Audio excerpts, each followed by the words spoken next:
WhiskyJason here, whiskey from the viewpoint of an American in Germany. Today I'm in Ireland. Keeper's Coin from the Dublin Liberties Distillery, 16-year-old, 46%. This was actually matured in first fill bourbon cask and then finished for an undefined time in Pedro-Ximenez PX Sherry casks. Whiskey base number 127929. Why was it called the Keeper's Coin? Well, there are crypts, so basements down below the Christ Church, and there were so-called drinking dens. And there were guys, keepers, bodyguards, that actually had their own little coins, and then that's why you could come in or not. So, Dublin Liberties so far have released the Oak Devil as well as the Cooper Alley. Those are things I've actually reviewed. To be very honest, you can skip over them. They're source whiskeys anyways. They just started distilling here in the fall of 2019. Then for the release of their distillery opening, they actually had 3 excellent, interesting bottles. The Murder Lane, which I've actually reviewed, a 13-year-old, very, very nice, 260 euros, ouch. The Keeper's Coin, which I have here, 16 years old, 320 euros, double ouch. And they have the so-called King of Hell, because the area where they're at in the Liberties used to be called Hell, and there was the King of Hell there as well. It's a 27-year-old Irish whiskey. They're selling for 2,700 euros per bottle. Oh, by the way, you can buy an entire cask at the Dublin Liberties, or you could for 5,900 euros. Think about that. All right, so I was there in November of 2019, right before the Whiskey Live Dublin 2019. I was actually there on Friday evening, and then Saturday morning I went up to the distillery. I said, hey, I was told I could have a tour here. They're like, we don't have anybody. Everyone's at the whiskey fair. I said, I'm sorry, but I only have this little window of opportunity there. And actually the tour manager took me around and showed me everything. Thank you very much for that. That was actually awesome of you. And at the Whiskey Live the night before with the brand ambassador, I had a great interview together. You can find his interview also on YouTube as well as Facebook here. I actually had the opportunity to try the King of Hell. Now, the only problem is at the whiskey fair, it was so full, it was so hot in some areas, especially in the corner there, and it was so loud, there wasn't really the opportunity to enjoy this whiskey at its fullest. That's one of the things I don't like about the whiskey fairs. You go from stand to stand to stand, and I like to have I had to get plastic bottles because of the regulations, no glass allowed onto the site, even though we did receive a glass made out of glass. Oh well. All right, so what am I going to do? I'm going to be very, very cheeky. I'm going to compare it to something at a tenth of its price. I've seen this for 32 euros, at least here in Germany. I'm not sure if it would cost that much in the States and or in Ireland, but I've actually seen it on sale for 32 euros, and therefore I'm going to have a bottle that's a tenth of the price of that one. Now, this is a 4 cask. This is a 2 cask, first fill bourbon, and PX Sherry. We have our old or used or just bourbon casks. We have our Oloroso Sherry, our port, and our Madeira. Now, I'm not really sure if there's anything in here first fill. Usually it's second, third, fourth, maybe a fifth fill, but who cares? There's always more than a fruity, a bouquet and aroma and taste and just goodness in here that I'm never going to complain about. The Tullamore Dew single malt, no grain whiskey, 100% malted barley for this price. This is still my secret tip of the day for the best Irish whiskey, value for money out there almost. All right. Oh, on the nose, I'm getting a very, very, very weak, raisiny Pedro-Ximenez moment. Today I had the privilege of having the Bunnahabhain 2003 PX limited release. This was PX Sherry with a Bunnahabhain finish. Do you understand? Not the Bunnahabhain with a PX finish. It was so thick and so rich and so much PX in there that it almost felt like that dominated more than the whiskey did.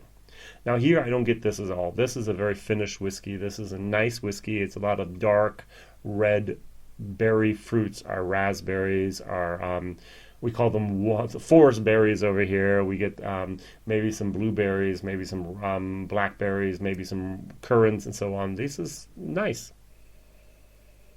Good fruit, good moments there. Even a little bit of wild strawberries in there. Over here, oh, more vanilla, more riper Madeira fruits. Nice. I like this a lot. Was it unfair of me to compare the two of them? Do you see that smirk on my face? Yeah, I'm sorry. Am I going to make a lot of friends here at the Dublin Distillery? I'm not sure. Dublin Liberty Distillery. Now, I'm going to give this a very good grade, by the way, all right?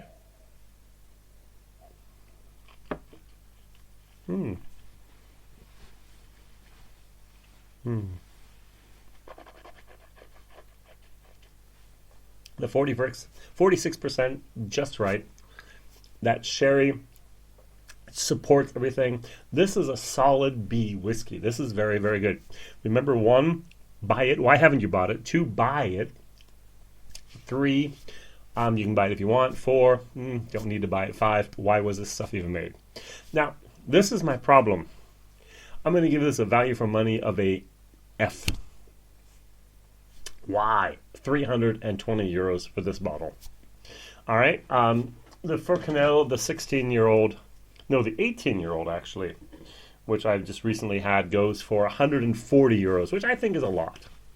All right. This is more than double that.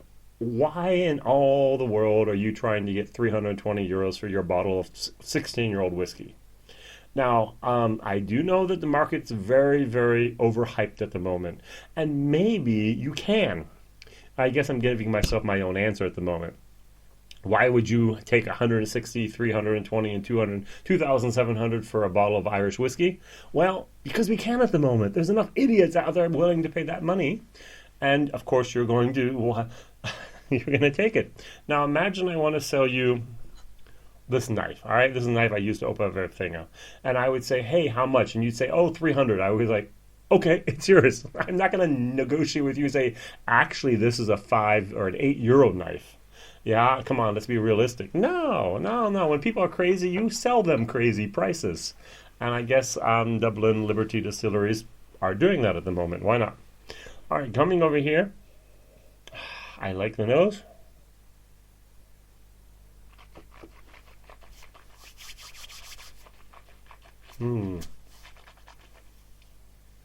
Now it's 41.3%, so the beginning it's not as rich and as hot as, hot is not the right word, but not as much alcohol as here. But towards the end, that fruity goodness, this is good stuff. This is really amazing stuff. This is a little secret. You remember when we used to talk about in America the 10-year-old here from the single barrel from whatever, and then it won the award in San Francisco and so on, and and then everyone wanted to buy it. This is that secret from Ireland. This is the bottle everyone should have a case of someplace, because the prices are definitely probably going to go up in the future. This is fabulous. This is very, very nice. So I'm going to give this actually more of like a B as well. B minus. Value for money, A minus. The value for money here, 320. Crazy.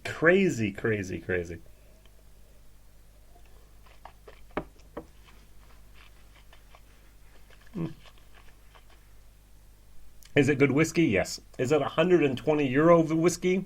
Maybe. Is it 320 euro whiskey? No. All right. So, my personal opinion here. WhiskyJason, whiskey from the viewpoint of an American. Question of the day, what distillery would you visit first if you were in Dublin? All right, so, or even what distillery would you visit first if you were in Ireland? I was in Dublin for 3 days, and I visited very first the Roe & Co. Never been there. The second one I went to was the next day. I made it down to the Dublin Liberties Distillery. Excellent distillery. You can really go there. I made it Briefly over to the Teeling gift shop. Excellent place to go. If you haven't done that tour, please do it. Pierce Lyons, excellent. The church that was turned into a distillery, just unbelievable. The Jameson experience, well, if you've never done a whiskey tour, go for it. If you're bringing along someone who doesn't like whiskey, it's very interesting, very interactive, multimedia, very, very nicely done. But is it a working distillery? No. And so it's not really something I can highly, highly recommend, even though it is a place that many, many people go to. Whiskey Jason here, whiskey from the viewpoint of an American in Germany, tasting rare and exotic whiskeys. Please like, please subscribe, to tell others about this channel as well as this video. Maybe share it with someone. That'd be great. Twitter, Instagram, YouTube, Facebook, wherever. That'd be fabulous. Thank you very much. All the best. See you soon. Whiskey Jason here. Bye-bye.